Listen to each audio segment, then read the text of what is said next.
చొరవ చూపిస్తా ఉన్నాయి. కనుక తుంగతుర్తికి భవిష్యత్తును అందించేది నేనే. అవకాశం నాకు 5 సంవత్సరాలుగా 5 సంవత్సరాలు ఈ ప్రజానికం నాకు కట్టబెట్టిండ్రు. కనుక అక్రమాలకు తావులేదు, అన్యాయానికి తావులేదు, దోపిడీకి తావులేదు, దొంగలకు తావులేదు. ఇలా 10 సంవత్సరాలుగా విచ్చలవిడిగా 10 సంవత్సరాలు విచ్చలవిడిగా కుంటలు దోచిరు, చెరువులు దోచిరు, ఏడ్లు దోచిరు. కానీ మందుల సామీల ఎమ్మెల్యేగా ఆ కార్యక్రమం జరగలేని కూడా మనం చేస్తున్నాం.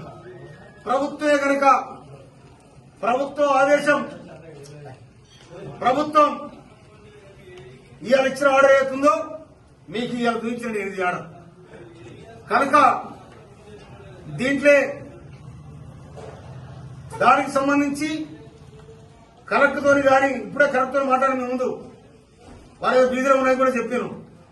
కనుక ఏ ప్రాంతం మీద నాకు వివక్ష లేదు, ఏ ప్రాంతం మీద నాకు కోపం లేదు. ఎందుకంటే 22 ఏళ్లుగా ప్రతి ఊరు తిరిగినా, ప్రతి వాడ తిరిగినా, ప్రతి రోడ్డు తిరిగినా, ప్రతి అన్నను కలిసిన, తమ్ముని కలిసిన నేను. అందుకోసమనే నాకు 52,000 మెజార్టీ ఇచ్చింది. అదేవిధంగా ఆ మెజార్టీని అదే ఊరు మీద కిరణ్ కుమార్ రెడ్డి గారికి, మన పార్లమెంట్ సభ్యులు వారికి ఇవాళ 71,000 మెజార్టీ ఇచ్చింది. మామూలు కాదు. ఎండనక పగలనక నేను కష్టపడి ప్రజల మధ్య తిరిగాను కాబట్టి ఈ నియోజకవర్గం నా మెజార్టీ వచ్చింది.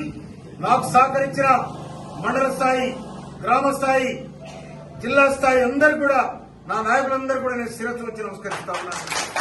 ఎందుకంటే కార్యకర్త లేకుండా నాయకులు లేడు, నాయకులు లేకుండా నాయకత్వం లేదు. కనుక ఇవన్నీ నేను పుణికిపుచ్చుకున్నా కాబట్టి ప్రతి కార్యకర్త సహకారం చేసిండ్రు, ప్రతి కార్యకర్త ముందు వరుసలో నిలబడుకుంటున్నాడు. అందులో ఇది ఈ పార్లమెంట్ సభ్యులు ఈ నియోజకవర్గానికి మనగడ్డకు సంబంధించిన బిడ్డ కాబట్టి మనం భుజస్కంధాలకు చేసుకున్నాం. నా ఎన్నిక కూడా తన భుజాల మీద చేసుకుని నడిపించింది కాబట్టి నాకంటే ఎక్కువ మెజార్టీ రావాలని నేను ప్రయత్నం చేసిన కాబట్టి బ్రహ్మాండమైన మెజార్టీ వచ్చింది. కనుక ఈ మెజార్టీనే రేపు స్థానిక ఎన్నికలలో బ్రహ్మాండంగా ఏ ఎన్నిక జరిగినా, ఏ ఎంపీటీసీ జరిగినా, ఏ సర్పంచ్ జరిగినా, ఏ వార్డు జరిగినా కూడా కాంగ్రెస్ పార్టీ గెలవాలి, కాంగ్రెస్ పార్టీ నాయకులు